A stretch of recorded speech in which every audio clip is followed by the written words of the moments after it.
Hello friends, myself Anshuman Uzir and welcome to Learn History TV. Today's topic is the space race, when the United States and the Soviet Union fought against each other not by using guns or bombs but by using satellites and spacecrafts. But before starting this video, here is a question for everyone to solve in the comment section. Which was the first spacecraft to cross the asteroid belt which is present between the orbits of Mars and Jupiter? The answer to this question will be provided at the end of this video. So stay tuned till the end of this video to know more about this interesting topic.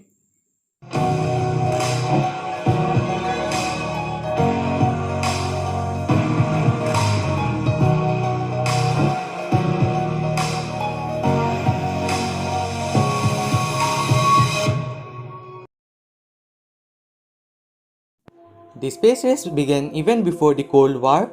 In 1933, the Nazi Party under Hitler asked the German aerospace engineer Wernher von Braun to lead the Ordnance Department in order to research and develop Germany's rocketry. He successfully invented the ballistic missile V-2, which was used by the German military to bomb the cities controlled by the Allied powers during the Second World War. The V-2 missile became the first man-made object to reach space. After the war, the United States and the Soviet Union tried to take back as many rockets and engineers associated with rocketry as possible in order to develop their own space exploration agencies.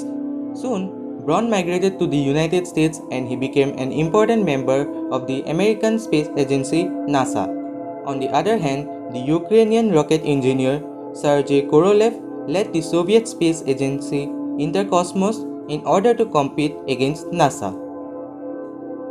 Both the nations spent the next few years developing their respective space agencies, NASA and INTERCOSMOS. The space race began on 2nd August 1955 when the Soviet Union responded to an announcement made by the United States to launch an artificial satellite into the space. During the early years of this competition, the Soviets got the upper hand. The USSR became the first nation to send an artificial satellite into space. On 4th October 1957, Sputnik 1 was launched into an orbit of the Earth. It orbited the Earth for 3 weeks before it fell back into the Earth on 4th January 1958. Then, on 12th April 1961, Yuri Gagarin, a Soviet cosmonaut, became the first human being to go to space. The USSR also sent satellites to the orbits of Venus, Mars, and the Moon. After hearing about the Luna program in which the Soviet Union sought to send orbiters and landers to the Moon, the US President John F. Kennedy set the goal that the United States would send a man on the Moon and return him back to the Earth safely within a decade. This would lead to the Appollo program in which 6 crews successfully landed on the surface of the Moon. The first crew among these consisted of Neil Armstrong, Michael Collins, and Edwin Buzz Aldrin. They were sent to the Moon in the Apollo 11 program. Among them, Neil Armstrong became the first man to set foot on the Moon.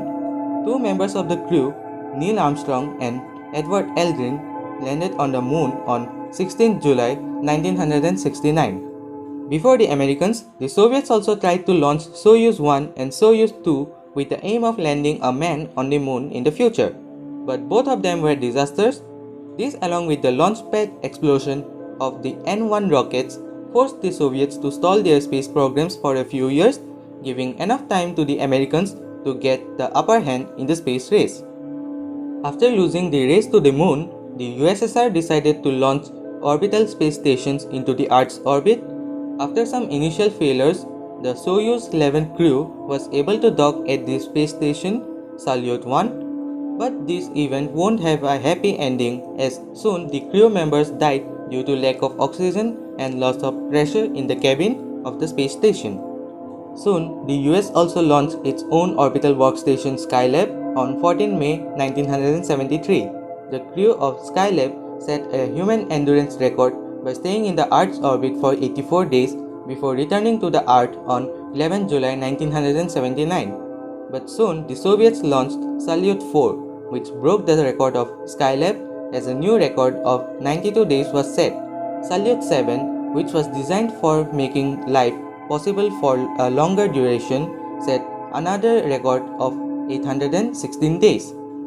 By the 1970s, the competition between the United States and the Soviet Union in the space ended, and from now on, both sides tried to work together in the future projects. In July 1975, the Apollo-Soyuz project was launched, in which NASA and INTERCOSMOS jointly sent 3 astronauts from the United States and 2 cosmonauts from the Soviet Union to the space for some joint experiments. In this project, the Apollo module docked with the Soyuz capsule. This project can be called the end of the space race, as after this, no more competitive projects were initiated by the two nations.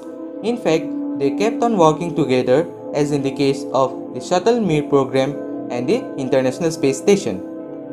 Even if the INTERCOSMOS was discontinued after the fall of the Soviet Union, its modern counterpart, the ROSCOSMOS, has also achieved a lot of success in space.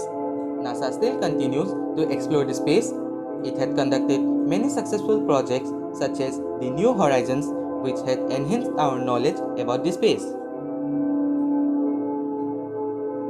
In the future too, the various space agencies of the different countries of the world will continue to work on various projects and help us know more about the space and its mysteries.